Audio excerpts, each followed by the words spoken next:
नमस्कार, good evening. Money गुरु के एक और इंटरेस्टिंग सेशन को लेकर मैं पल्लवी आपके सामने हाजिर हूं। आज चर्चा निवेश पर, म्यूचुअल फंड्स के बारे में बात करेंगे। हमारे आज के मेहमान है Kalpesh Ashar, full circle planners and advice. Kalpesh, बहुत बहुत स्वागत है आपका। और साथ ही अपने दर्शकों को बताएं किस तरह अपने सवाल आप भेज सकते हैं। अगर आप भी मनी गुरु में हमारे साथ जुड़ना चाहते हैं तो आप हमें ईमेल कर सकते हैं या फिर एसएमएस करें, सेव लिखकर अपना सवाल 575755। पिछले हफ्ते जो सवाल हमें मिले हैं उनमें से कुछ चुनिंदा सवालों को हमने शामिल किया। साथ ही कुछ दर्शक भी हैं जो फोन लाइन पर मौजूद हैं। सबसे पहले बात करते हैं अब मृणाल कांति बुनिया जी से। नमस्कार मृणाल जी, बताइए क्या सवाल है आपका। हाँ, एक्चुअली सवाल है कि हम जैसे जो नए इन्वेस्टर हैं, जो कि मान लीजिए आज हमारा पॉपुलेशन इंडिया में 125 करोड़ करीब, तो उसमें 2.5 करोड़ करीब अभी तक शेयर मार्केट इन्वेस्ट करते हैं। इस तरह का रेशियो आ रहा है। तो ये इसलिए कि उस तरह का हम लोग में अभी शेयर मार्केट के बारे में उतना कुछ पता भी नहीं, या फिर किस तरह से इन्वेस्ट किया जाता है इसके बारे में अगर प्रोग्राम आप जी में रखते हैं जी, आपके जी बिजनेस चैनल में, जो नए इन्वेस्टर हैं कि वो मतलब ABCD उससे सीखें कि किस तरह से इसको ये करें जी, तो इस तरह का गाइडेंस के लिए एक प्रोग्राम रखा जाए तो बहुत अच्छा होता है। और आपके सुझाव पर बिल्कुल हम गौर करेंगे। और मृणाल साहब, आपने जैसे सवाल अपना जो मेल पे भेजा था उसमें लिखा था कि बिल्कुल बेसिक आप जानना चाह रहे हैं कि अगर कोई पहली बार निवेश करना चाह रहा हो तो क्या कुछ करे। उस पर डेफिनेटली चर्चा होगी, लेकिन अगर आप अपने बारे में भी थोड़ा बता सकें कि आपकी उम्र कितनी है, ताकि उस लिहाज से आपको बेहतर पोर्टफोलियो बताया जाए कि आपको कैसे शुरुआत करनी है। अपने बारे में थोड़ा बताएं।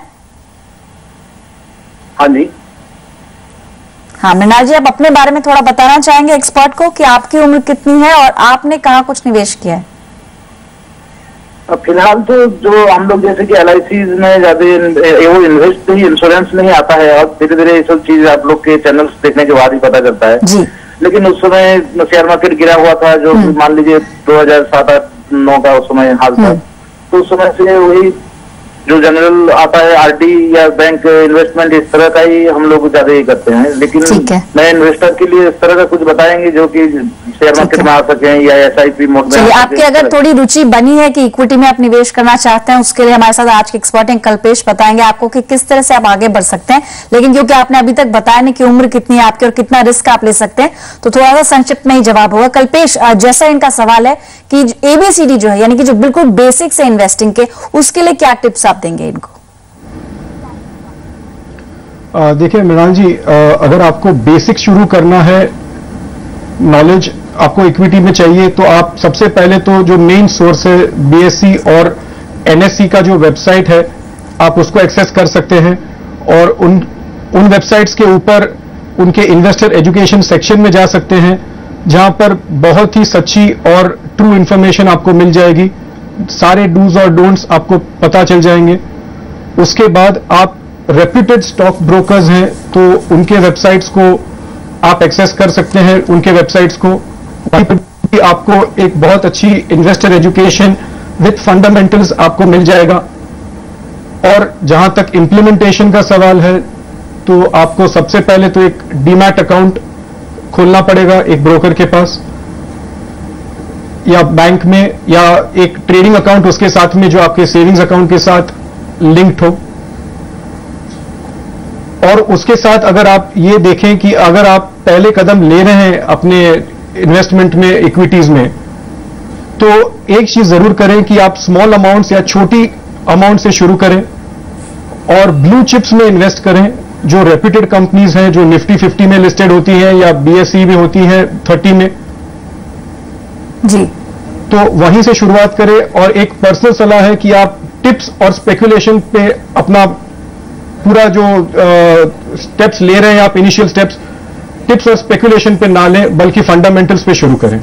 बिल्कुल। तो इनफैक्ट मृणाल, ये बात ध्यान रखने वाली होगी कि जो भी आपने पूछा या फिर आपने टेलीविजन के माध्यम से जानने की कोशिश की, बहुत अच्छा है कि थोड़ी रुचि आपकी, लेकिन आप पहले थोड़ा तैयारी करें, यानी कि थोड़ा जाने इक्विटी मार्केट के बारे में, उसके बाद उसमें एंटर करें। अदरवाइज म्यूचुअल फंड्स पे एक जरिया है कि थोड़ा सा कम रिस्क होगा, हालांकि रिस्क उसमें भी होगा, लेकिन आप उसके जरिए आगे बढ़ सकते हैं। किस तरह से म्यूचुअल फंड्स में निवेश होता है और कौन से फंड्स है, वो आप शो के दौरान देख सकते हैं। कुछ और दर्शक भी हैं जिनसे हम बात करेंगे। हमारे साथ फोन लाइन पर अमितेश कुमार है लखनऊ से। नमस्कार अमितेश, पहले तो माफी चाहेंगे, आपका सवाल पिछले हफ्ते हम नहीं ले पाए, इस बार अपना सवाल पूछ सकते हैं। जी मैम नमस्कार। मेरी उम्र जो है वो 31 ईयर्स है जी। और मैंने लास्ट ईयर से म्यूचुअल फंड में इन्वेस्ट करना शुरू किया है। इन्वेस्टमेंट मेरा लास्ट ईयर से है। मैंने शुरू किया था ICICI focus blue chip equity fund में, जिसमें लास्ट ईयर मैंने 1000 के हिसाब से निवेश किया था, बट इस साल मैंने उसको 3300 कर दिया है। और लास्ट ईयर मैंने एक और फंड चूज किया था जो एसबीआई इमर्जिंग बिजनेस फंड था, जिसमें मैंने 2000 के हिसाब से निवेश किया था। और इस साल मैंने 2 और म्यूचुअल फंड ऐड किया है अपने पोर्टफोलियो में। एक है आईसीआईसीआई का डिस्कवरी और एक रिलायंस इक्विटी अपॉर्चुनिटी फंड। उसमें दोनों 2500 के हिसाब से मैंने इन्वेस्ट किया है। तो टोटल जो मैंने म्यूचुअल फंड में इन्वेस्ट किया है वो 10,300 है। और पीपीएस में मेरा 5000 का पर मंथली है। एक आरडी मेरा 2000 का है वाइफ के नाम से, एक आरडी मैंने अपने नाम से लिया है 4000 का, और एलआईसी मेरा एनुअली है 25,300 का। अमरीश, आपका पूरा पोर्टफोलियो हम इस वक्त देख पा रहे हैं। डेट में भी कुछ आपका इन्वेस्टमेंट है, कुछ म्यूचुअल फंड्स भी आपने शुरू किए। बहुत अच्छा है क्योंकि उम्र आपकी बहुत ज्यादा नहीं है, कम उम्र में ही आपने काफी कुछ इन्वेस्टमेंट्स किए हैं। लेकिन जैसा आप बता रहे थे, कुछ आप शायद मकान बनाने के लिए कुछ रकम जुटा रहे हैं। एक्सपर्ट से पूछते हैं कि क्या एग्जैक्टली किस तरह से आगे बढ़ना होगा। और अमितेश का ओवरऑल पोर्टफोलियो कल्पेश आपको कैसा लग रहा है? अमितेश, सबसे पहले तो एक चीज कहना चाहूंगा कि आपका जो फंड सिलेक्शन है वो बिल्कुल दुरुस्त है, बिल्कुल अच्छा है, और इसी चीज को आप आगे जाके जारी रखिए। It is a very good portfolio what you have selected so far in equity mutual funds. और जहां तक आपका डेट का जो आप कंट्रीब्यूशंस कर रहे हैं, और डेट इन्वेस्टमेंट्स में पीपीएफ हो गया या आरडी है और आपकी बैंक एफडी भी है, तो बिल्कुल कुछ भी चेंज किए बिना एक फोकस और एक लक्ष्य को मद्देनजर रखते हुए आप जो आपके गोल की तरफ बढ़ना चाहते हो, जैसे आपने देखा, तो उस गोल की तरफ आप नेक्स्ट 4-5 साल तक कंटिन्यूसली इन्वेस्टमेंट करें। इक्विटी और डेट के जो इन्वेस्टमेंट प्रोडक्ट्स हैं उसमें कुछ चेंज करने की जरूरत नहीं है। और अगर आप ये फॉलो करते हैं तो मेरे मानने से आप तकरीबन 14 लाख और 14.50 लाख के बीच में आफ्टर 4.5 years जुटा पाएंगे। जी, आप एस्टिमेट भी देख पा रहे हैं स्क्रीन पर 4 साल के बाद। कल्पेश, जैसे हमने कुछ एक एस्टिमेट निकाला है कि अगर 12% इनको रिटर्न मिलता है तो लगभग 6 लाख के आसपास की राशि इस मौजूदा निवेश से ये जुटा पाएंगे। साथ ही अगर और अच्छा रिटर्न इनको मिलता है तो 6.5 से 7 लाख तक भी ये जुटा सकते हैं। बाकी जैसा कल्पेश आपने बताया कि जो फंड्स का चुनाव वो अच्छा है, तो आप आगे इसी फंड्स में बने रह सकते हैं। लेकिन कंसिस्टेंसी और डिसिप्लिन बहुत इंपॉर्टेंट है, उसमें आप बने रहें ताकि आपका जो गोल है आप अचीव कर सके। साथ ही कुछ आपके अपने फंड्स हैं तो वो भी आप जुटा सकते हैं। प्लस फिक्स रिटर्न्स जो आपने एफडी आरडी बताया था, उनका लगभग मिला के आप अपने लक्ष्य तक पहुंच सकते हैं। लेकिन हमारी राय यही होगी कि आप डिसिप्लिन से चलें, और साथ ही सैलरी में अगर कुछ इंक्रीमेंट होता है एनुअली तो आप अपने एसआईपी की रकम भी बढ़ा सकते हैं। फिलहाल एक ब्रेक के लिए रुकते हैं, चल लौटेंगे।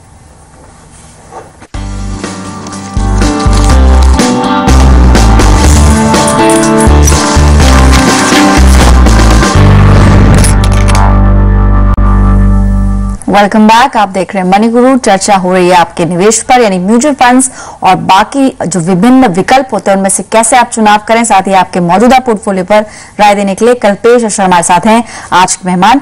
कुछ और दर्शक हैं, उनसे बात करते हैं। फोन लाइन पर अब राकेश रंजन मौजूद है ओडिशा से। नमस्कार Rakesh, good evening. Good evening ma'am. हाँ नमस्कार सर, अपना सवाल आप पूछ सकते हैं। आपका पोर्टफोलियो हमें मिला था, साथ ही जी कुछ गोल्स भी आपने सेट किए हैं। जी मैम, मेरी 32 ईयर है। एक्चुअली मैम, मेरी फैमिली है 50,000 अराउंड है। ओके मैम, एक्चुअली मेरा पोर्टफोलियो ये है कि मैंने पीपीएफ में 50,000 रुपये में सालाना निवेश करता हूँ जी। और मेरे पास करीब 2008 में मैंने 20,000 का एक यूनिट प्लान लिया हुआ है। ओके, प्लान का नाम बता पाएंगे राकेश? फ्लेक्सी ग्रोथ है, आईसीआईसीआई प्रूडेंशियल का फ्लेक्सी ग्रोथ है। ओके ठीक है मैम। और मेरे पास एक मैंने अभी एचडीएफसी प्रो ग्रोथ प्लस का मैंने 24,000 का मैंने लिया है फिर से जी। अभी इसी मैंने लिया है। आपका पोर्टफोलियो राकेश जैसा हम देख पा रहे हैं, ज्यादातर इंश्योरेंस कंपनियों में ही आपका निवेश है। मतलब इंश्योरेंस कंपनियों की जो अलग अलग पॉलिसीज होती है उनमें आपका निवेश है। बट कुछ म्यूचुअल फंड्स पे आपने कभी निवेश किया है? मैम, मैं म्यूचुअल फंड भी मैंने बोला है बंदे को लेने के लिए। ठीक है, मैंने उसको बुलाया, कल वो शायद आएगा मेरे पास। ओके, तो मैंने वो उसको सेलेक्ट किया जो म्यूचुअल फंड है 1000 के हिसाब से एचडीएफसी टॉप 200 और HDFC small and mid cap. Alright, 1000 उसमें। ठीक है, जो आपने शॉर्ट लिस्ट किया फंड्स उस पर एक्सपर्ट से एक बार राय लेते हैं, और साथ ही आपके जो कुछ लक्ष्य हैं, 3 लक्ष्य आपने बताए थे कि आपको आने वाले समय में अपनी बेटी की पढ़ाई, उसके बाद उसकी शादी, रिटायरमेंट के लिहाज से अलग अलग कॉर्पस चाहिए होगा, किस तरह से आप आगे बढ़े, और अगर आपने अभी तक फंड का सिलेक्शन नहीं किया है तो कल्पेश शायद थोड़ी मदद कर सकते हैं। कल्पेश, जो इनके डेट इंस्ट्रूमेंट्स है, यानी जितनी भी पॉलिसीज इन्होंने बताई हैं, प्लस पीपीएफ में भी कुछ इन्वेस्टमेंट करते हैं, बिसाइड्स दैट अब इन्हें एसआईपी करनी है, तो इनके एज के हिसाब से एसेट एलोकेशन एक तो कैसे करेंगे और कितना अमाउंट इनको निवेश करना चाहिए ताकि जो तीनों इनके लक्ष्य हैं वो पूरे हो सकें? राकेश जी, एक चीज मैं आपको बताना चाहता हूं कि आपके जो लक्ष्य हैं या गोल्स हैं, उनमें सारे लक्ष्य या गोल अचीव करने में आपका एक बहुत ही अच्छा साथी है, वो आपकी age. You have age on your side, और इसको आप पूरी तरह से कैपिटलाइज कर सकते हो, क्योंकि लंबी अवधि के लिए अगर आपको आपके गोल्स या टारगेट रीच करने हैं तो आपको इक्विटी म्यूचुअल फंड का बहुत ही अच्छा रूट आपको मिल सकता है if you have time on your side, और वो आपके पास है। अब रहा सवाल आपके एग्जिस्टिंग जो आप इन्वेस्टमेंट्स करते हो पीपीएफ में, it is a green signal, you can go at continue with it, it is one of the best investments to do for the long term. लेकिन जो आपकी दूसरी जो इंश्योरेंस पॉलिसीज में आप प्रेजेंटली इन्वेस्ट करते हो, उसके बारे में मैं थोड़ा अनश्योर हूं, because they both are basically investment cum insurance type of policies जो do not give the best of anything probably. So उसको जरा आप रिव्यू करें। और दूसरा जो आप, तो इस दोनों चीजों में आप तकरीबन 6,500 का इन्वेस्टमेंट कर रहे हो। और रहा सवाल म्यूचुअल फंड के सिलेक्शन का, तो आपके गोल्स और टारगेट्स मीट करने के लिए आपको जो डॉटर के जो गोल्स हैं, सबसे पहला जो है आपको स्टडीज का, तो उसमें आप अगर 5,000 पर मंथ की एसआईपी करते हो 15 साल के लिए, that will get you to a target of your 15 lakh. If you do an SIP of 3,000 per month in an equity-based mutual fund for your daughter's marriage, which is around 20 years from now, जैसे आपने बताया, तो वहां पे आप 30 लाख रुपए की corpus बना सकते हो। और तीसरा जो गोल है वो रिटायरमेंट का गोल है, जो आपको 1.5 करोड़ का एक कॉर्पस आज से तकरीबन 28 साल के बाद जब आप रिटायर होंगे तो आपको बनाना है। तो उसके लिए आपको 5,500 की SIP देखनी पड़ेगी। तो ये तीनों को जोड़ के भी 13,500 की SIPs आप इक्विटी म्यूचुअल फंड में कर सकते हो, which will take you near your goals.